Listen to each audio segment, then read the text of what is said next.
Genesis, how the Lord gifted us with infinite dignity. And with that, it also reminded us how the Lord greatly loved man and woman. In the image of God, He created them. So, as you often would hear, we are Imago Dei, image of God, born in the image and likeness of God. And what does this mean for us? Just a review so it's clear before we move ahead. This is just the pre-introduction. Okay. Image of God, meaning we are open and relational. What does that mean? That we are meant for relationships, and we know it. And we submit to that nature of ours. Being Imago Dei also means we are conscious being. Conscious being that, what does it mean? That we have the capacity for self-reflection. We reflect, right? Not sleeping. Is it time to sleep? Are you all reflecting? Yes, but not sleeping. And we also ask important questions. That sets us apart as Imago Dei. And what else? What does it mean to be Imago Dei? You know, we were in the National Leaders Conference in Canada last weekend. And the time then was about in the afternoon, after lunch. And you know what happens after lunch? People often sleep. And I don't mind that. You know, you talk about sleeping. But if you do fall asleep, you tell the person beside you, please do not sleep. Please do not sleep. You tell it now. And much more than that, please do not snore. At least they'll wake up. Okay? And to those who were in the breakout session with us a while ago, what's the third one that makes us Imago Dei? We're supposed to be embodied, meaning we have a body and spirit combo. And that our body and spirit are not meant to be separated, but always should be united. And Father Leo also said that, right? Yeah, that's right. And our body is a sacrament that symbolizes the spirit, an invisible reality. Yes, that's right. So that's just a review. The fourth characteristic of Imago Dei is that we have a historical reality. That we are not just victims of fate. You know, history comes from the words his and story. And the word his comes from the Greek Latin. Not Greek, okay. That means wise man. Histor means wise man. And story refers to a meaningful narrative. Therefore, as human persons, we can give meaning to our narrative. So that is what it means to be historic. We have an historical reality. And the fifth one, we are unique but fundamentally equal. No two human persons are the same in spite of the existence of more than 7 billion people in this world. This means there's unity in diversity. Unity does not mean uniformity, which has brought us today to ignore the gender differences. But God said that man has his own giftedness, and so woman has their own giftedness. So I'm going to ask a very controversial question in Corpus per Christ. Very controversial. Who is better, man or woman?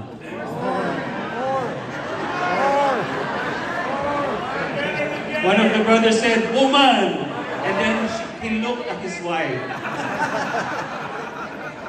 Sisters, I'll be telling you, man is better than woman. Wait. I can see your faces. Wait. There's only one part. The second part will come in.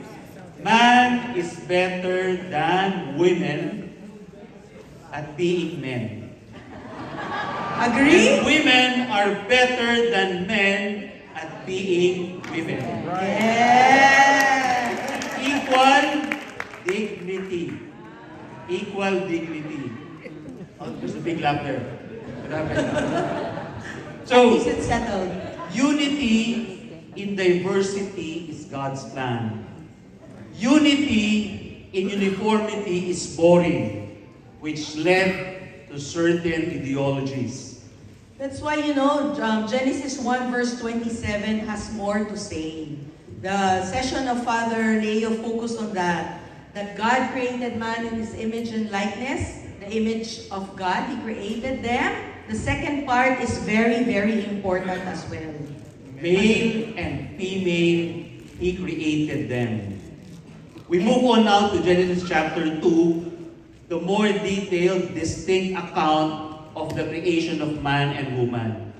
And we find there Adam's immense joy with the creation of Eve. I want to qualify, immense joy. Joy. Immense, So immense. for the couples here, for the brothers, look at your wives. Are you having now immense joy in seeing your wife? Come on. Please look at your wives, brothers. Immense joy? There should be immense You're not joy. looking at Ate Emer. There should be immense joy, brothers. Immense joy. And If there's no immense joy, the household leaders, this is a you have to pastoral check. concern. You have to check the household leaders, please check. Okay, where do we see that immense joy? When Adam said, at last. Everybody, brothers, tell your wives, at last. That is your at last, okay? At last, bones of my bones, flesh of my flesh. What does the word mean? When the Bible scholars were talking about the immense joy, there was also the term being used, exuberant joy. Not only immense, exuberant. And there was great relief for Adam. Why? He was waiting, he was longing to find someone like him, yet different. Now, brothers, look again at your wives. Do you feel great relief looking at your wives? Yes. Yes. Household heads, please check. But upon seeing Eve, Adam saw now that communion is possible. And we've had a lot of communion with session 2 of Kuya Arnel, right? Yes. Communion. The question now, why did God create woman?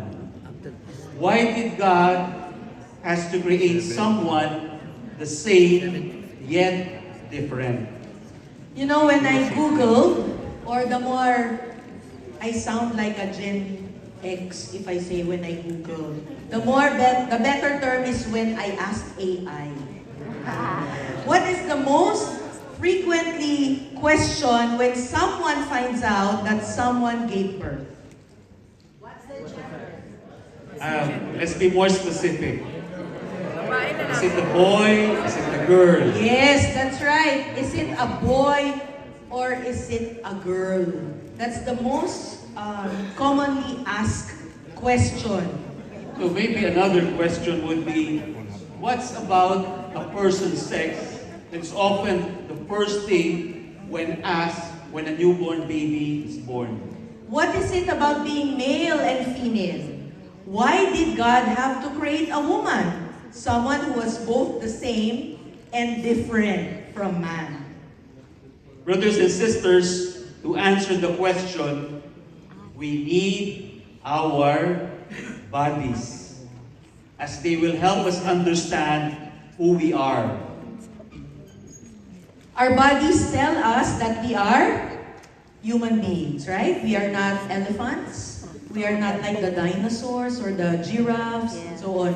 We know by looking at our bodies that we are human persons. So our bodies will tell us that we are either a man or a woman. It's in our genes, the XX and the XY When they chromosome. swab right, Doc? Where are the doctors? We have a lot of doctors here. When they check, right? Yes.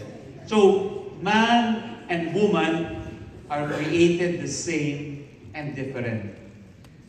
But we are also both human beings with body and soul embodied But by our bodies alone, we can say that we are also different. And that is what Adam saw when he said, at last. It is this different that makes being male and female interesting. That's right. However, the world today at times would fail to recognize or even disregard this difference we're talking about, or makes this difference a burden rather than a blessing. But Stephen Covey, Raymond mentioned him a while ago in our breakout, the author of 7 Habits of Highly Effective People, said that, can you read that?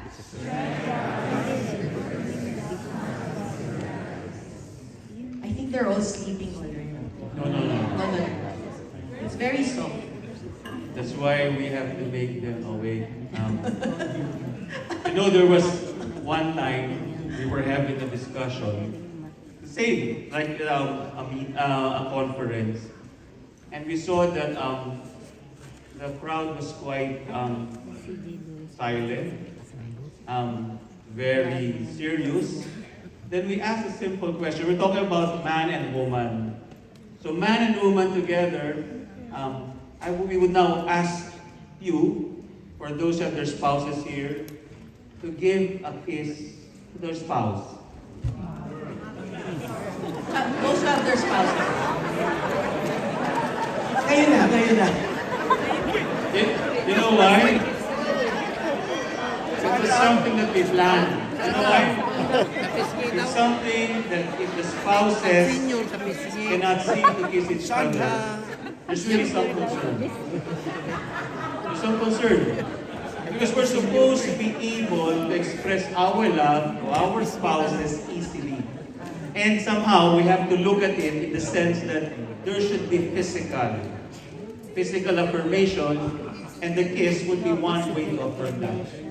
Am I right? Yes. Thank you. Sample.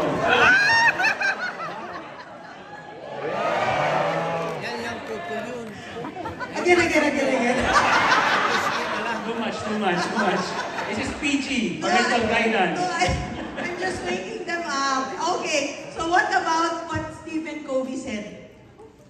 All over the world, people often see diversity or difference as a stumbling block to unity or working well together. But differences are not bad, as Joseph Sugarman, known for the Blue Blocker and the marketing genius behind, you know what? The 1-800 numbers. He was the one behind that. And to quote, what did he say? Each problem has hidden in its opportunity so powerful that it literally dwarfs the problem. The greatest success stories were created by people who recognized a problem and turned it into an opportunity. So we have to see the gem behind the problem. God created man and woman to reveal that unity is possible. In spite of diversity, God values and has a purpose for our differences. The dignity of every person goes with his uniqueness.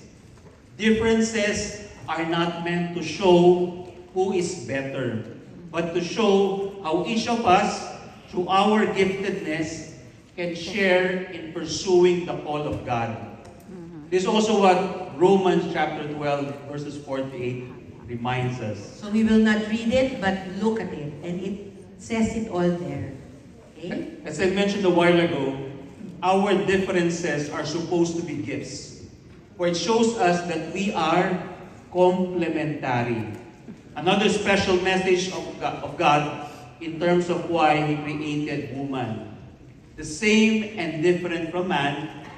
Why? Because woman is supposed to complement man. At the same time, man is supposed to complement woman. So, Complementary comes from the word. Latin word complere, meaning to complete. Who here likes movies? Depends on the movie. What? The famous line? Very good. You complete me. Jerry Maguire. You complete me. You complete. This is possible, okay? Completed na. If man and woman are complementary, they are made to complete each other. Not only in marriage, but through unity in community. Okay, not only in marriage, but in Unity in community. So that's the same message for singles for Christ, handmaids of the Lord, and servants of the Lord. So we're going to show them a short video.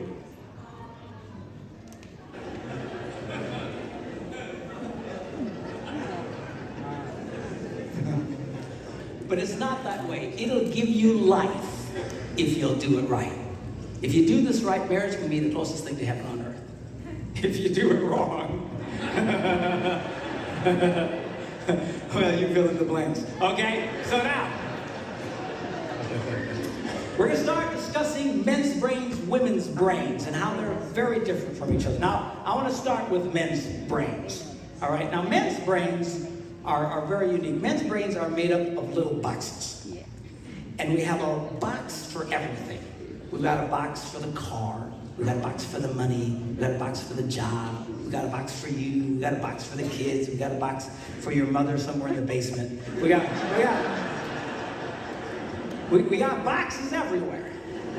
And the rule is, the boxes don't touch.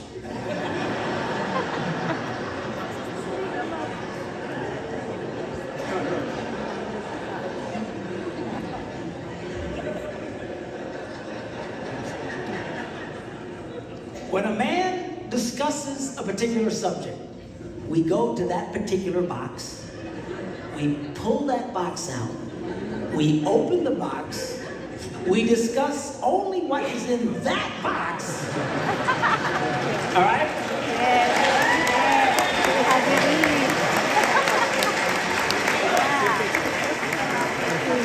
Unlike women in one And then we close the box and put it away, being very, very careful not to touch any other boxes. Yeah. How was this? In one case, we were doing halal family. Doing connection.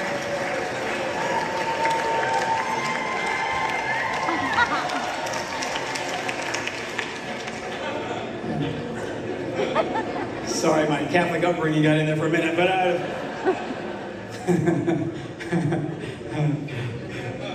I'm not a Catholic, but I went to Catholic school when I was little.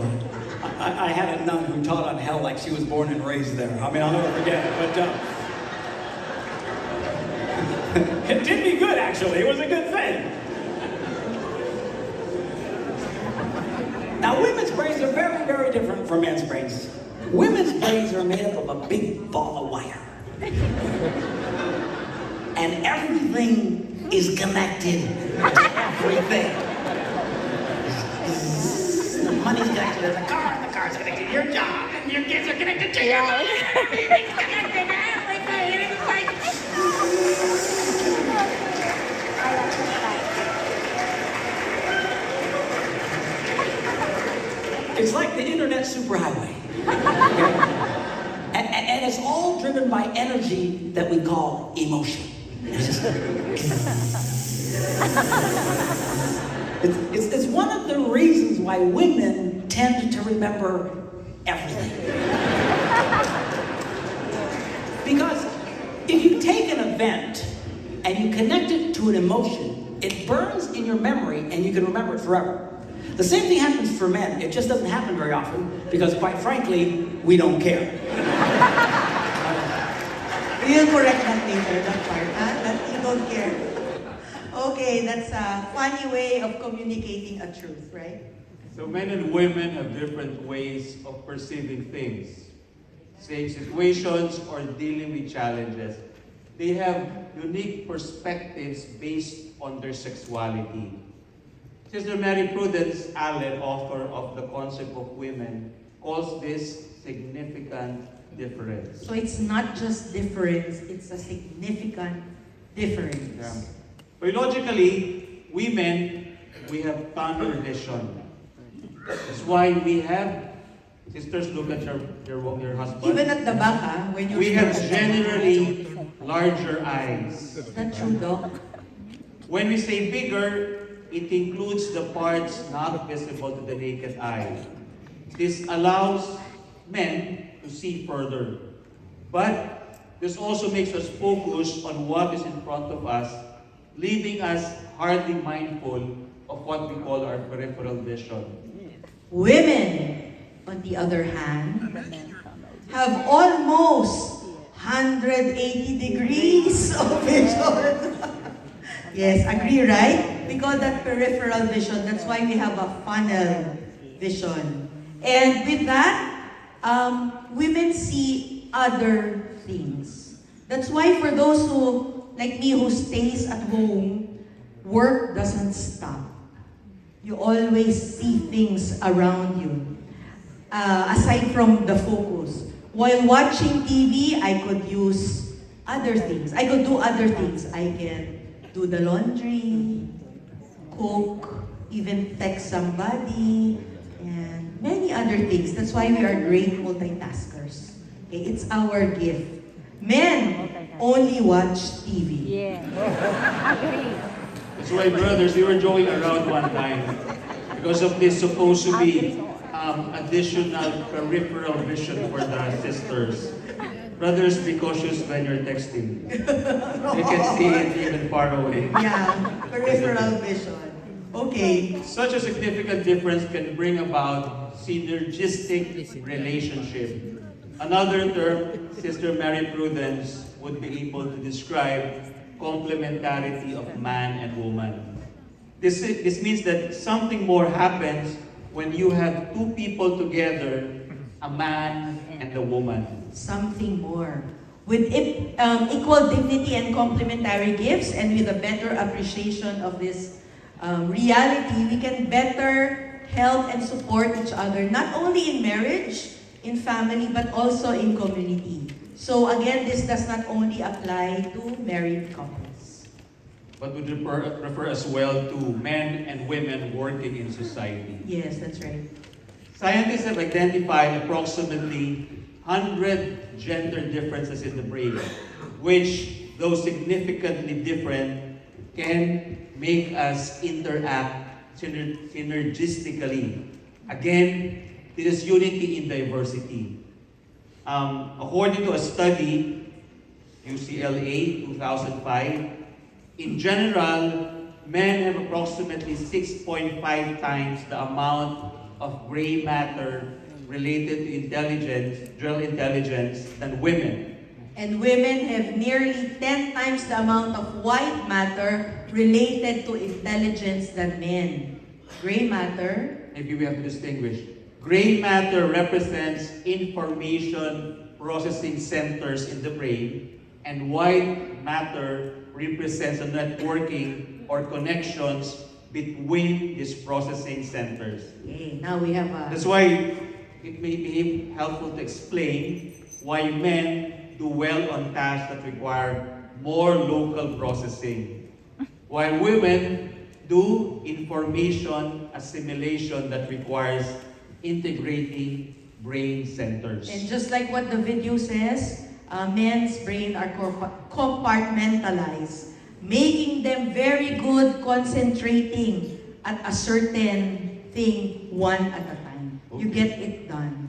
So it is best to be careful not to reach out to men who are shaving, they might hurt themselves, or about to hit the nail with a hammer. Yan. Because I've seen it with B-Boy, he hit his finger, okay, when somebody rang the doorbell.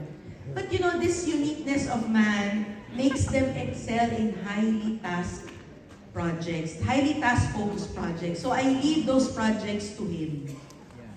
But I guess unity and diversity, I remember one time, since there are times I'm not in the house, so Rachel will be the one to do some repairs. So one time he asked me to buy her electric drill. Nothing wrong, electric drill. You know the next time what she was asking? Welding machine. Welding machine. So I was saying, okay. You know, that's the blessing of YouTube. I need to fix our gate, but I couldn't find a welder. And I thought it was easy. And you know, I have a very supportive husband. He bought me a welding machine. I have one. So men have, what do you call this? Stronger front to back. But they only work on one hemisphere. And then women are good at working side to side, connecting the two hemispheres. That's why what's the name of that guy again? Paproki. I forgot. Anyway, I'm not sure because that was like 1980s. But we have the full video. He said that we tend to mix emotions with what we hear, what we listen to, what we watch. So everything is mixed up there. And this is also why for St. John Paul II in his apostolic letter or exhortation, I forgot, Mulieris Trinitate. Yeah, on the dignity and vocation of women, he said that this is the feminine genius of women. So we have a genius. Then years after, just 3 years ago, Christopher West coined masculine genius as well. But since the 1980s, John Paul II already mentioned the feminine At genius. least we're both geniuses. Yes, that's right. No arguing in that. And he saw the gifts of women to be very sensitive and receptive.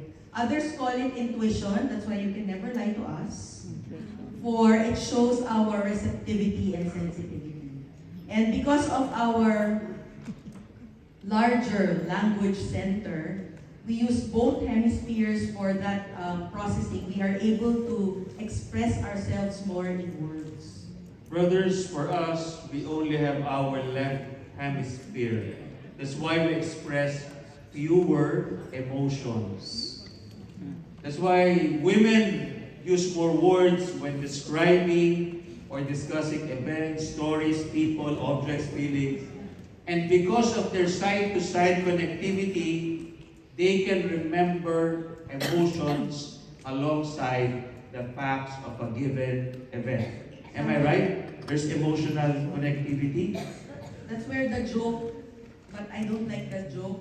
They said that women are not only historical but also hysterical. But I don't like that joke. Okay? You never use it. Yeah, he never uses it on me. Sample. Yeah, role playing. You asked me. How was your day? Okay, fine. It's my turn. I asked Rachel, how was her day? It was fine, but you know, I saw our neighbor this morning throwing out the garbage, and he was so different. There is something going on in their family. I'm telling you, you better reach out to him. So, that is the man, this is the man, this is the woman. Different but complementary. And it might be a means of evangelization, right? Reaching out to your neighbor because of the gifts of women. Okay, question. Have you ever encountered where there is a concern on hand? You have a certain issue on hand, you husband and wife, or maybe in community, the partners in service, man and woman. And then men tend to move on to another activity as if to ignore it. You have to forgive us, there is lesser blood flow on our brains. Okay? So after a brief reflection of an emotive memory, we analyze that and we immediately jump on to the next task. To the next important task. And maybe sometimes we could also change the subject. Maybe do something active. Maybe play basketball. And somehow, the sisters would say that we are indifferent, we don't care, or maybe we're not connected. But again, this is physical. It's not that they do not care, because females have more blood flow in the brain at any given moment, which makes women most likely to revisit situations with emotions. So, not that we cannot move on, but because we want it clear first.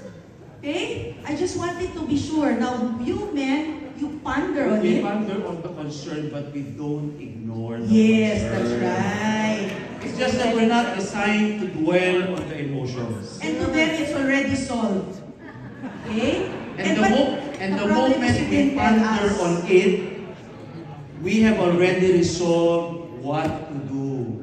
Therefore, the issue is important to us. And however, we are quick to move on to the next important task. And honestly, in the early parts of our marriage, I really misinterpreted. We were talking about where to go finally on vacation. Or there was something that was about our sons. And then, he probably contemplated on it, and then suddenly, I see him mopping the floor. As if he ignored me. But then, when he comes back to me, oh, to me, Rachel is done. I've already realized that we have to do this and we have to do this. Then I said, why didn't you tell me? Then I realized they have less blood flow in the brain. So, they're not able to communicate everything to them. It's done. That's why thank you, CFC, for making us review these things. Yeah. And for allowing us to be patient. So, women, please do not misinterpret it. Since we have the gift of language, it doesn't hurt to ask, darling, are we done with this issue? How are we going to resolve it, etc., etc. And you will not take it against I us. remember before, we were new, fairly new in marriage. We had a concern, and brothers would just say, give me some time to cool off. And then I will sleep to cool off. And then, the moment I wake up, she was still crying. And then it will go on for the next day. But not anymore. Not anymore, because of the teaching in Couples for Christ. You might have differences, but you have to resolve it before you sleep. Never let the Sun sun rise. Set. Sunset. Okay, another phenomenon. Have you ever noticed that when a sister goes to the washroom or intends to go to the washroom, she informs one sister and they end up going a fleet. 3 of them, 2 of them going to the washroom. That's very evident in Handmaids of the Lord. But I also see it in CFC. But imagine if we brothers, I call her Brother Toby. Brother Toby, let's go to the CR. Awkward.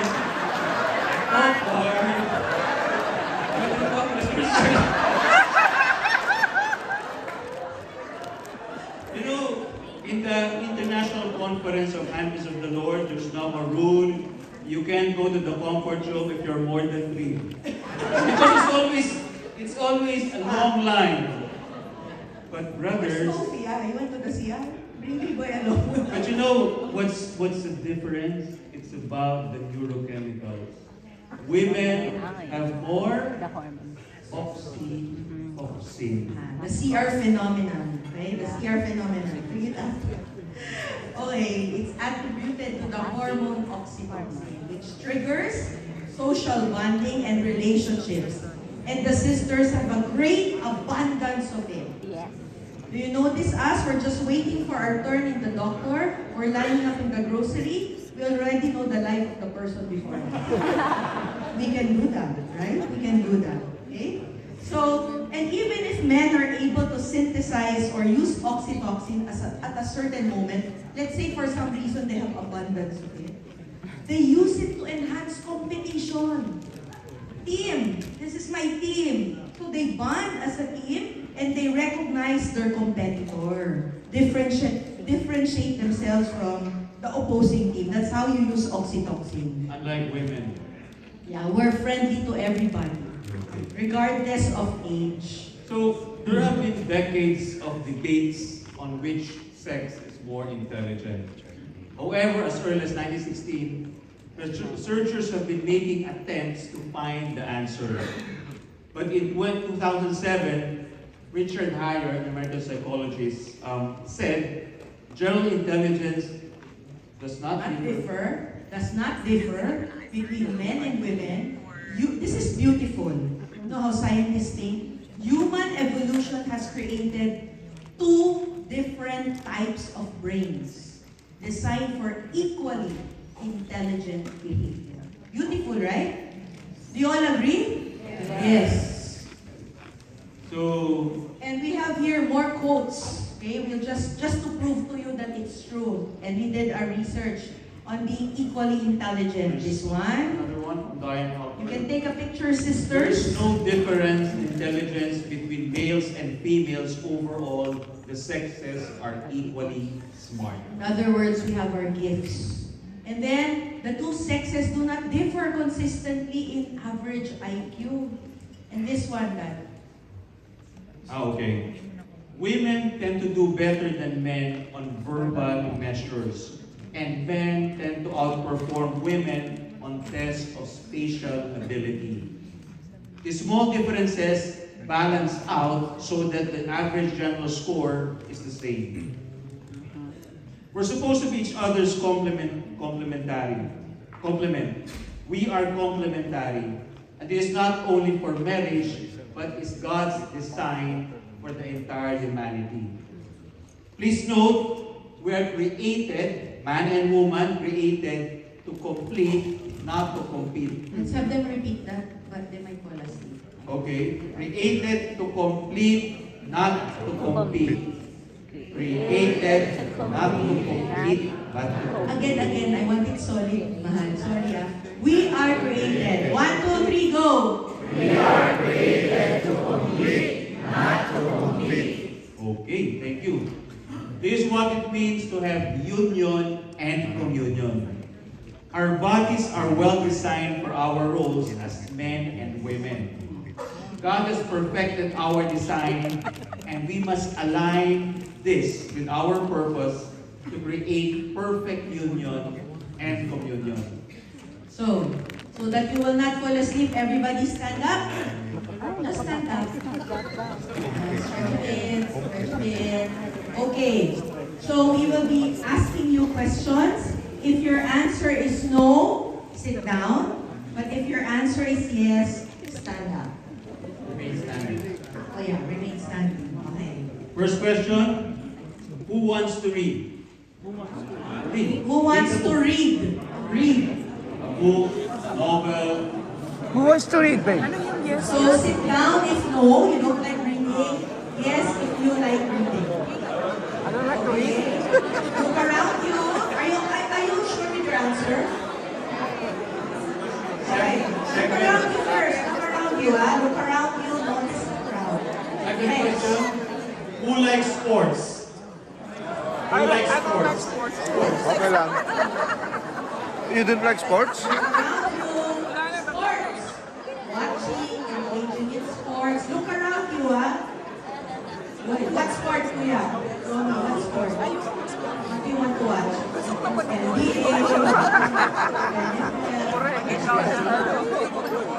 Who likes eating mangoes or has mangoes as their favorite fruit?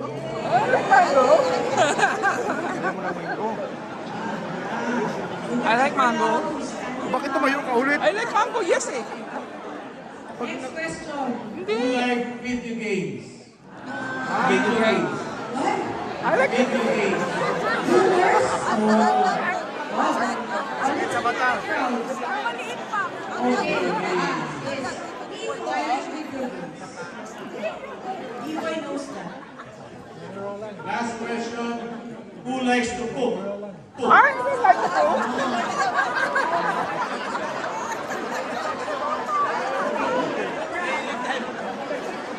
Okay, let's cover this. Everybody sit down. Who likes to eat towel?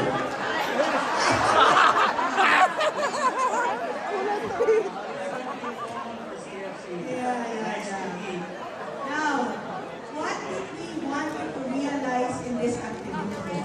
That in all the questions we ask, we are more integrated than single. Right? In all the questions we asked, there were men, there were women standing up. There were men and there were women sitting down. Even when we asked video games or sports, there were still women standing up. Okay? So there is an integration, not segregation. Today, we have so much confusion between men and women. And this is mostly because of stereotypes.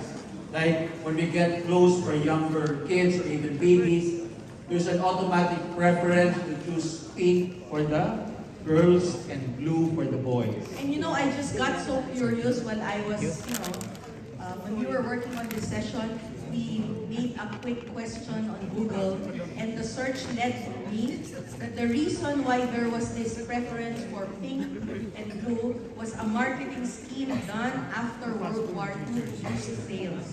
So marketers labeled, these pink things are good for girls, and these blue things are good for boys to boost their sales. I remember if you wear pink during Yeah. before, Yeah. it was always associated with the with the women. And then if you really can wear pink, Then you're, you're supposed to be real men wear pink. somebody wearing pink? Salmon. There's somebody here. That's So why stereotypes stereotypes can lead to significant misunderstanding and can distort truth. Imagine if we stereotype that all tall people are smart. How about us, Kuya Romy, the BFFs, right? But maybe they don't know the other meaning of BFF. BFF, best friends forever. In their case, below 5 feet. They coined that. How about us, we're not smart? No. Or let's say that all doctors are handsome. Oh, so we cannot do that, okay? And in the middle school, they say that if you're not athletic, you're a nerd, then you might have a different gender orientation. In our breakout a while ago, that was shown in the video, the stereotypes of people. These labels are unfair as they box us and would restrict us from discovering our true selves. This is the same reason for the confusion about who a man and a woman are. The ancient Greek philosopher Plato believed that all things exist as shadows or copies of their ideal forms, including people. Is what we now know as archetype. Archetype. Carl Jung, Carl Jung. psychiatrist, I think is Swiss, Yeah. okay, who developed and formalized many thoughts in psychology, first introduced the term archetype in 1919. However, he used the term before he coined the word archetype, primordial images, even before that time in 1990. An archetype would now reveal the universal truth of an authentic pattern, rather than stereotypes that distort it. Archetypes cannot be interchanged and are universally recognized symbols that point to the nature of things. Therefore, archetype reveals one's essence. Okay? And we find that also. In literature and films. And then I again asked and researched, why is it that,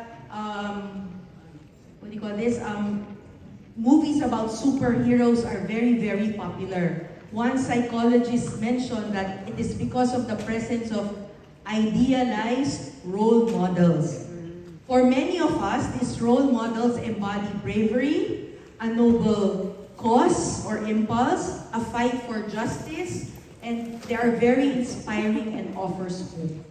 So there's another movie, The Lord of the Rings, a deeply Catholic movie, reflecting themes of providence, sacrifice, and the fight against sin. So bear with us for a 4-minute video to learn more about archetypes, heroes, and heroines.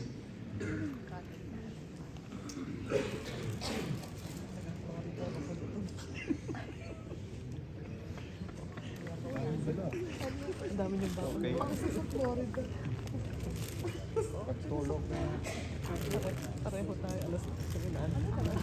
Ay, kaya pala. Kaya, kala Gutom ka na.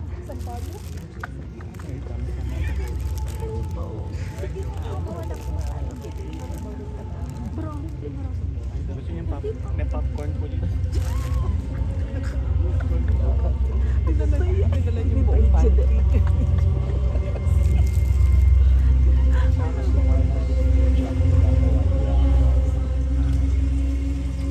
Masarap.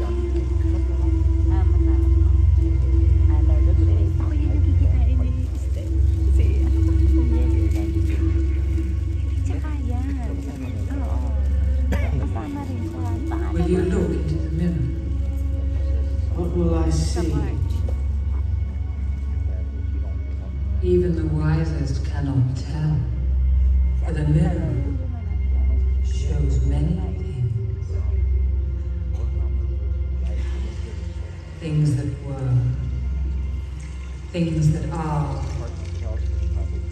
and some things that have not yet come to pass.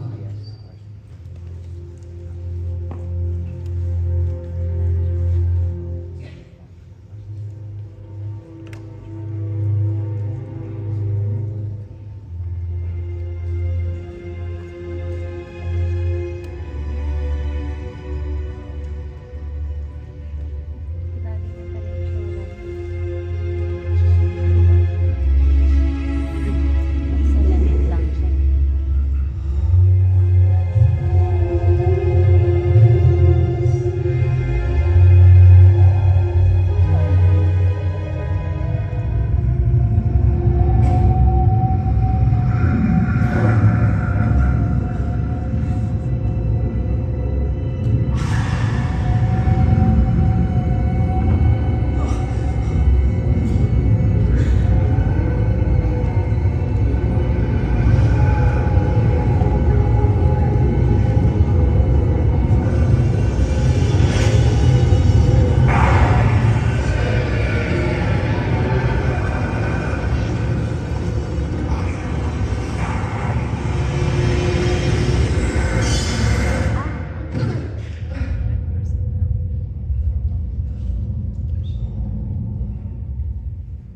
I know what it is you saw, for it is also in my mind. It is what will come to pass if you should fail. The fellowship is breaking. It has already begun. He will try to take the ring. You know of whom I speak.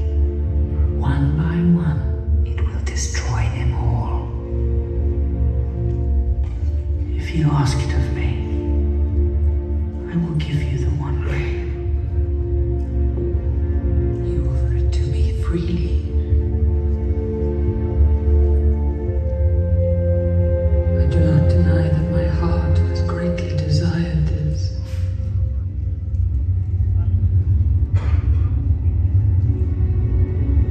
In place of a dark lord, you would have a queen, not dark but beautiful, terrible as the Lord, treacherous as the sea, stronger than the foundations of the earth. All shall look me and despair.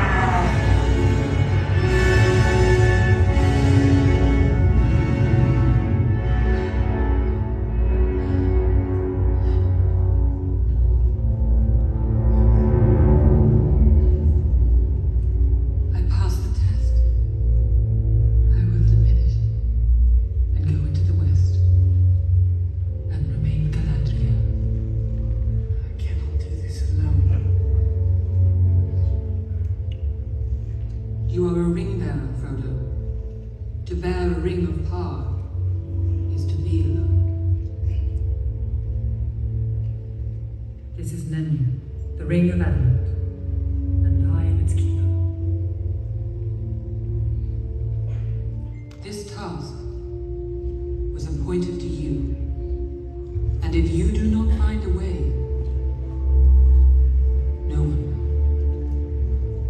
Then I know what I must do. It's just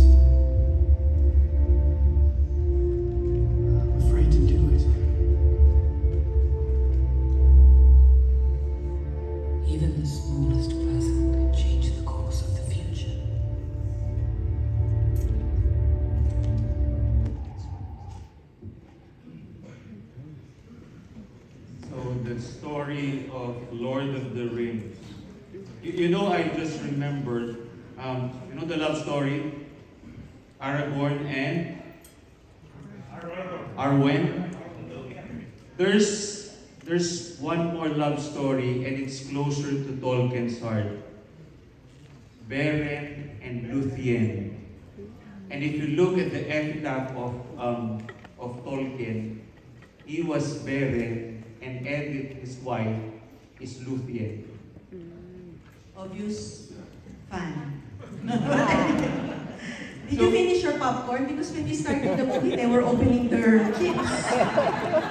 It's supposed to be 4 minutes only, okay. So Carl Jung describes heroes as people who aim to prove their worth to courageous acts that makes the world better. They're also able to make sacrifices and are willing to suffer for a greater purpose, fueled by strong intention and a clear vision. You know, Galadriel, am I right? Galadriel.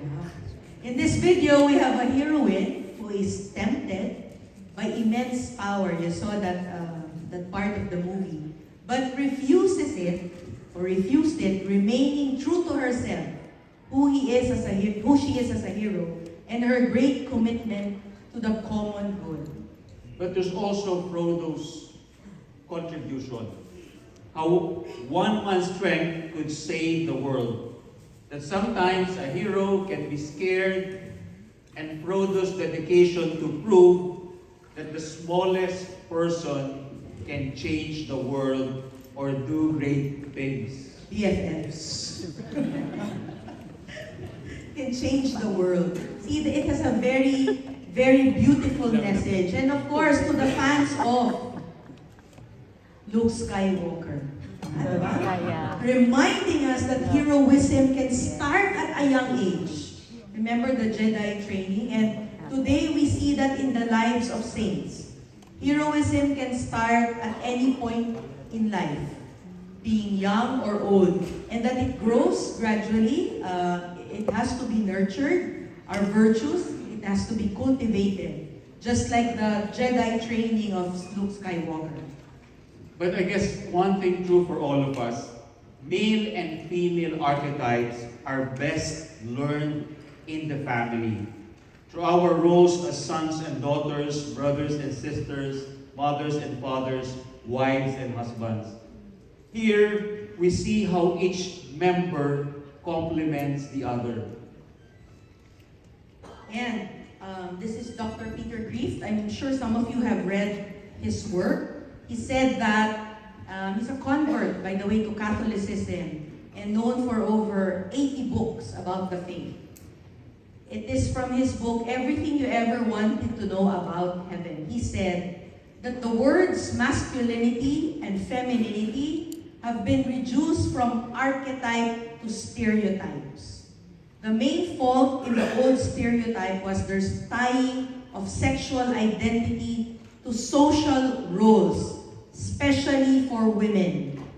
The feeling that it is somehow unfeminine to be a doctor, to be a lawyer, or even to be a politician. But the antidote to this illness is not confusing sexual identities, but locating them in our being rather than in the doing. So, maybe to show you the archetypes, stereotypes. For some of you know that I have 4 sisters. The only boy in the family, the only one left because my uncle is a priest. And there are only 2 boys, my father and my uncle. So my father naturally was very much afraid that I'll grow up to be a homosexual. So you know what he did before CFC? He allowed me to drink when I was in 2nd year high school. Not only that, he volunteered to become a team manager for a basketball team so that I can be exposed to supposed to be real men. So imagine a 14-year-old, my teammates, working already, married already, and here I am a 14-year-old trying to grow up.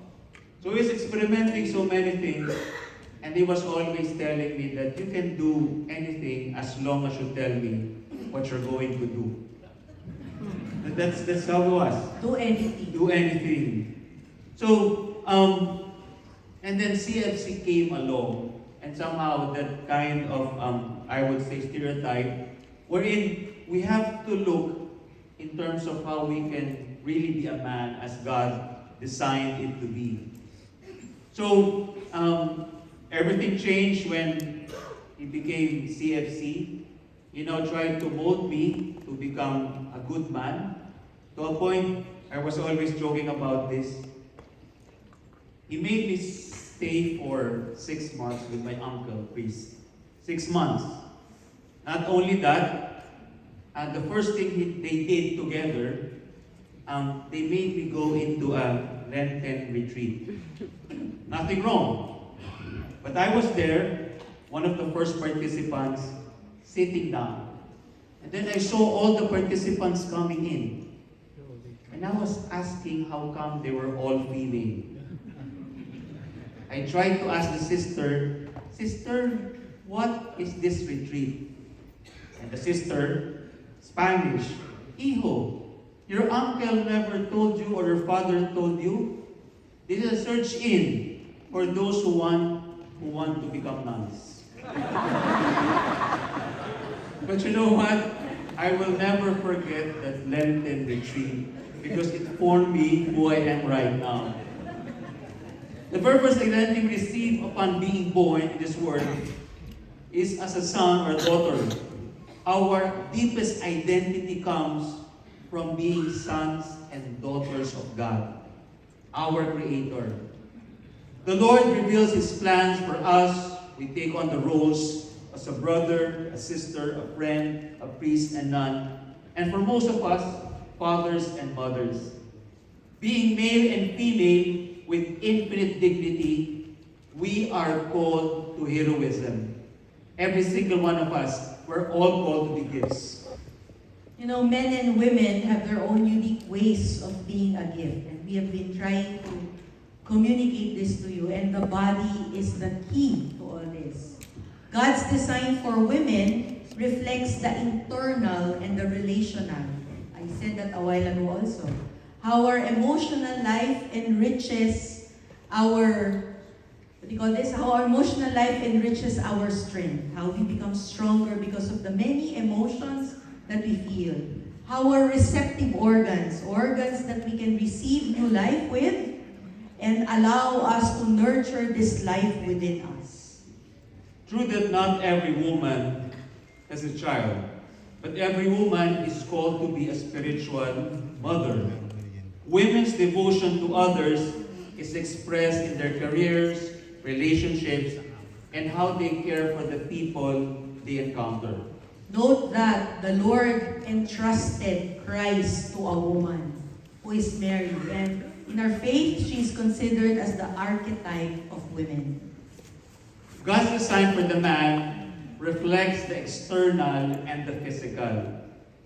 Our muscular structure, whether you have Muscles or not. we can easily form muscles for the men. The dominance of testosterone allows strenuous activities, and the gifts include enduring hardships and persevering for the sake of others, most especially our family. That's why you are protectors, right? And just like the woman's call to spiritual motherhood, so is the call for men to be spiritual fathers, even without their own child. Christ becoming man to be our Savior is God's way to send us an archetype of man, the hero, That is Christ. Christ. As CFC leaders, with our roles as fathers and mothers to our own families, husbands and wives, brothers and sisters to many, we are called to spiritual fatherhood and motherhood, to be heroes and heroines, to be gifts. And heroism involves daily and even second-by-second choices to say yes to God. especially when things are challenging. It means aligning our ontological and moral dignity so that our social and existential dignity are also built. Heroism means constantly and persistently nurturing our